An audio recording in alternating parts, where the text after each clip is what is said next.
Video పెట్టే ఈ gap లో నాకు చాలా డిఎమ్స్ వచ్చాయి ఎక్కడికి వెళ్ళావు ఏంటి అని. సో ఈ వీడియోలో అయితే కంప్లీట్ గా చెప్తాను. నేను వెళ్ళిన ప్లేస్ అయితే మా ఫ్యామిలీ అందరికి సెంటిమెంట్ అండ్ స్టార్టింగ్ నుంచి టెంపుల్ అంటే ఫస్ట్ అక్కడికి వెళ్తారనమాట. చాలా లాంగ్ జర్నీ ఉంది. సో నేనైతే డ్రెస్ అయితే అలా వేసుకోవాల్సి వచ్చింది. 3 months నుంచి వెళ్ళాలని అనుకుంటూ ఉన్నాము. యాక్చువల్ గా 7 years ఎందుకో తెలియదు కానీ అప్పటి నుంచి పోస్ట్ పోన్ అవుతూనే ఉంది. సో ఈ ఇయర్ ఎలా అయినా వెళ్ళాలి అని చెప్పి అనుకున్నాము. అది కూడా లేట్ అయిపోయింది. ఇప్పుడు కరెక్ట్ గా రైనీ సీజన్ లో స్టార్ట్ అయ్యాము. ఈజీగా ఒక 12 hours జర్నీ అయితే ఉంది. సో మొత్తానికి అయితే స్టార్ట్ అయ్యాము. వెళ్ళేది కూడా మా కాలేజ్ రూట్ నుంచి. ఏదో సమ్ అడ్మినిస్ట్రేటివ్ వర్క్ అని చెప్పి 2 days హాలిడేస్ ఇచ్చారు. అది నాకు కొంచెం బెనిఫిట్ అయ్యింది. గూడూరు నుంచి అయితే స్టార్ట్ అవ్వాలి. క్లైమేట్ కూడా చాలా బాగుంది. వర్షం పడకపోతే ఇంకా బాగుంటది. ఆ వాకింగ్ స్టైల్ మందే, మనమే అలా నడుస్తాం. సో ఇంకా ట్రైన్ టైం కూడా అయిపోయింది. మన ఫేవరెట్ గాడ్ అన్నమాట. నేను ఇలా ఉన్నప్పుడు మా మమ్మీ అలా ఉండడంలో తప్పలేదు. బయటికి వెళ్తున్నాం కదా కొంచెం ఫ్రీగా ఉండొచ్చు అనుకున్నాను. అది కూడా లేదు. మా డాడీ పక్కకు కూడా కదలనివ్వలేదు. నాకు నా మ్యూజిక్ కి తప్పింది కాదులే అని అనుకున్నాను. సో ప్రెసెంట్ మేము ఏంటంటే గూడూరు నుంచి ఖమ్మంకి వెళ్ళాలి. నేను ఇంతకు ముందు వచ్చాను కానీ అప్పుడప్పుడు చూడలేదు. ఫ్లాగ్ అయితే సూపర్ ఉంది. మొత్తానికి ఖమ్మం బస్ స్టాండ్ కి రీచ్ అయిపోయాం. ఆల్రెడీ ఫుల్ వర్షం పడుతూ ఉంది. ఇప్పుడు ఇక్కడ నుంచి మళ్ళీ ఇంకొక 4 hours జర్నీ కూడా. ఇప్పుడు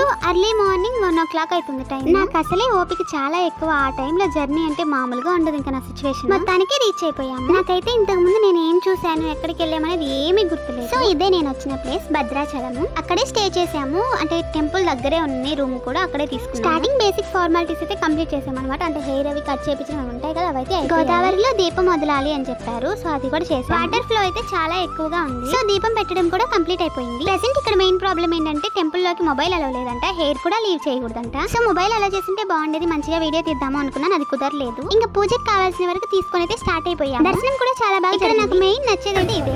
నా టెడ్డీ బేరే కావాలి. నా దగ్గర పింక్ ఉంది. నాకు రెడ్ కలర్ కావాలి. అదే కావాలి. ఇంకేమన్నా తీసుకొని తీసిస్తా. టెడ్డీ బేర్స్ కావాలి.